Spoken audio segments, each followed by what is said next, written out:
Merci.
Salut, merci.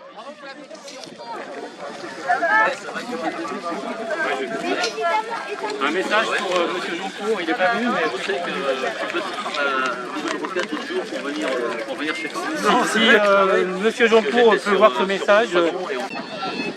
Bonjour. C'est mieux. Je reprends du coup. Notre maison brûle et nous regardons ailleurs. Une grande déclaration qui aura bientôt 20 ans. Depuis, les gouvernements se succèdent, les déclarations d'intention aussi. Mais malheureusement, les politiques menées en France pour préserver notre environnement sont bien moins ambitieuses que les discours. La loi climat et résilience en cours d'examen est un nouvel exemple de ce triste décalage. Cette loi n'est pas suffisante pour atteindre l'objectif de réduction des émissions de gaz à effet de serre que la France s'est fixé. Ce n'est pas seulement l'avis de quelques militants proches des Amish, mais celui du Haut Conseil pour le climat, du Conseil national pour la transition écologique et du Conseil économique, social et environnemental. Les travaux de la Convention citoyenne pour le climat ont été largement amoindris par le gouvernement, encore rabotés par les députés. Qu'en restera-t-il une fois examiné par les sénateurs? Face à ce mépris de la concertation citoyenne, à cette inconséquence vis-à-vis des enjeux de long terme, seule notre mobilisation peut permettre de rappeler la nécessité d'une réponse forte face à l'urgence climatique. Aujourd'hui et dans les semaines à venir, nous devrons rappeler au gouvernement que les citoyens souhaitent agir pour éviter les scénarios catastrophes d'une planète à plus 3 ou plus 4 degrés. En conséquence, nous demandons une vraie loi climat pour qu'au-delà des discours, la France prenne sa part de l'effort mondial nécessaire.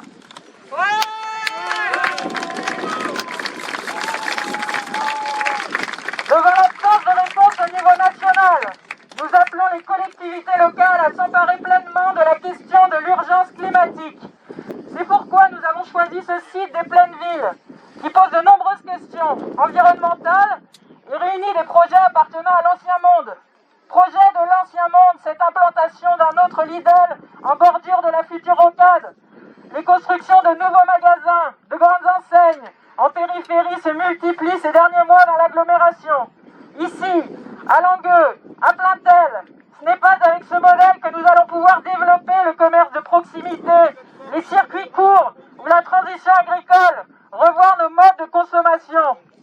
Projet de l'Ancien Monde aussi, celui de l'urbanisation des Plaines Villes. La nature a repris ses droits sur ces 130 hectares. Le vivant prolifère, la végétation contribue à fixer le carbone. Nous pensons que ce site doit rester en l'état. L'agglomération, et en particulier la ville de Saint-Brieuc, ne manque ni de commerce ni de logements vides. C'est là que le développement économique devrait se faire, pas sur ce poumon vert que sont devenues les pleines villes.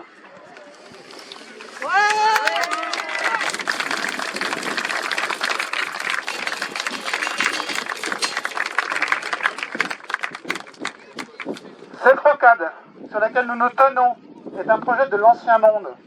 Les seules voitures individuelles sont responsables de plus de 15% des émissions de gaz à effet de serre, alors que l'agglomération s'est engagée à réduire significativement les émissions liées au transport à l'horizon 2030.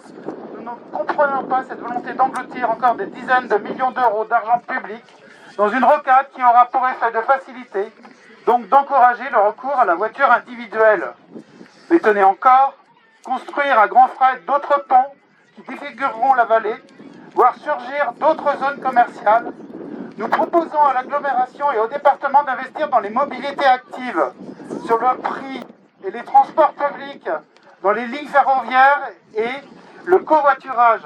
Sur ce sujet, comme sur le projet de territoire en cours d'examen, le collectif Urgence climatique Armor continuera de se mobiliser et nous espérons que vous serez encore plus nombreux à nous soutenir pour construire ensemble un avenir juste et soutenable pour notre territoire et l'ensemble du monde vivant.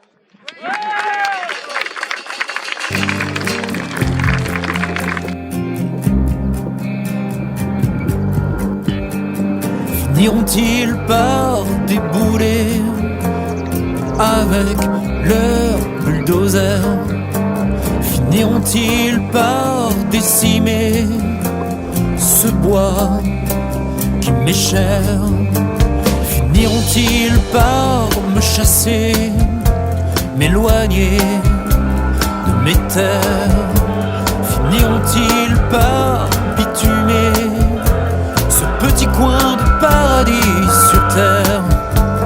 J'ose penser qu'ils finiront par renoncer. J'ose penser que la raison va l'emporter. J'entends bien la logique, une logique économique, une région à développer, une machine à faire tourner. Des fast-food, des complexes, des hyper, je suis un détail dans leurs affaires. Mais ma terre n'est pas à vendre, finiront-ils par le comprendre? J'ose penser qu'ils finiront par renoncer.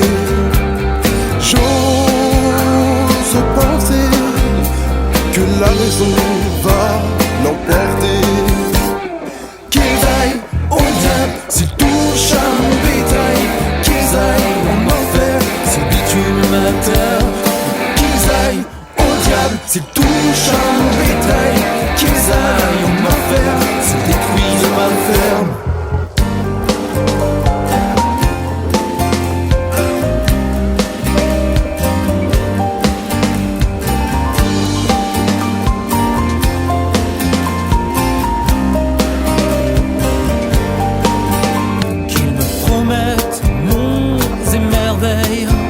Pas de quartier résidentiel. Voulez-vous que j'aille au diable leur zone commerciale? Finiront-ils par m'exproprier? Finiront-ils par me jeter? Qu'ils aillent au diable s'ils touchent à mon bétail, qu'ils aillent en enfer s'ils bitument ma terre, qu'ils aillent au diable s'ils touchent à mon bétail, qu'ils aillent en enfer s'ils détruisent ma ferme.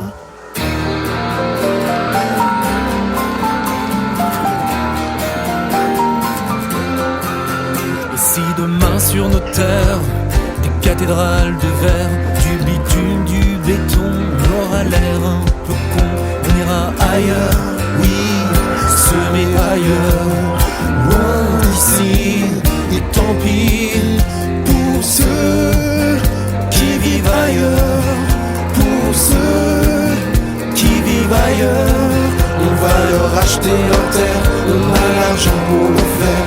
On va leur acheter leur terre. On a l'argent pour le faire. On va leur acheter leur terre.